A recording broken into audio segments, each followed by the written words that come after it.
inner child. Everyone has an inner child.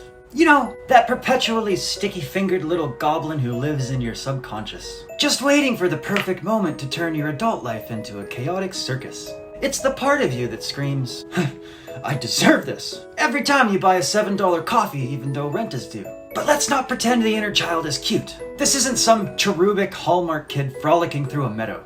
No. This is an unhinged, sugar-fueled lunatic who still thinks licking windows is a valid form of entertainment. My inner child doesn't even knock before bursting in. He just kicks open the door to my rational mind, yelling, "Remember? Bubble wrap! Let's go!"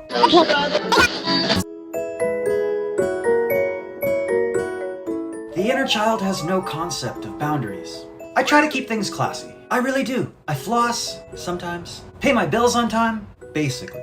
And refrain from talking at pigeons. Except that one time. But my inner child? Oh no. He's not here for restraint. He's the reason I have 2 guitars I don't use. And why I once spent $160 on a lava lamp and named it Blue. Did I need blue? No. Do I regret him? Strangely, no. And don't even get me started on social settings. While I'm trying to make polite conversation about the rising cost of living, or meal prepping, my inner child is whispering, ask them if they think ninjas could beat pirates in a fight. And because I'm weak, I do. Spoiler! Pirates, obviously, they have cannons. Try explaining that to your colleague at work.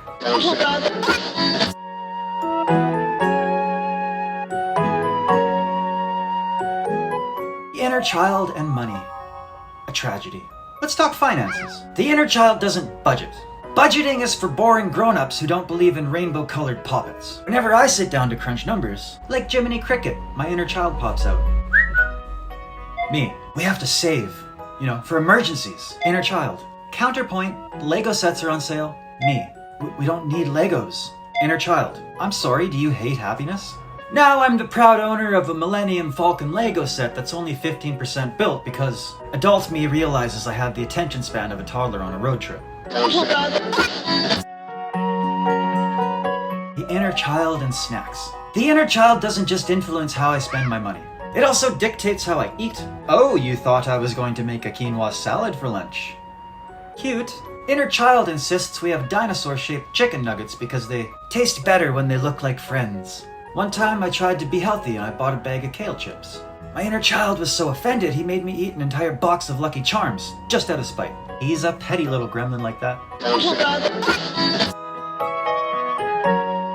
The inner child and professionalism. Or lack thereof. The workplace is another area where my inner child thrives. While my coworkers are being productive and professional, my inner child is staring at the office stapler like, what if we just took it apart, just to see how it works? Let me tell you, nothing says career growth like being caught mid-stapler autopsy while your boss walks by. And don't even get me started on Zoom meetings. While adult me is nodding along like a responsible employee, inner child is imagining itself doodling mustaches on everyone's profile pictures. Why we can't fire the inner child.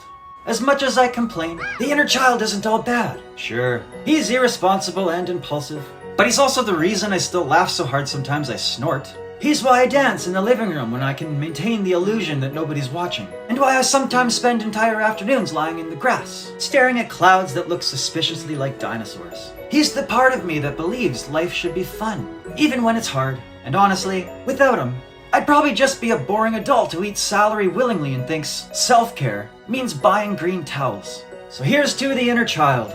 Chaotic, glitter-covered, and endlessly annoying. May he never stop reminding us to play, to laugh, and to buy a uniquely personal lamp every once in a while, even if we can't afford it.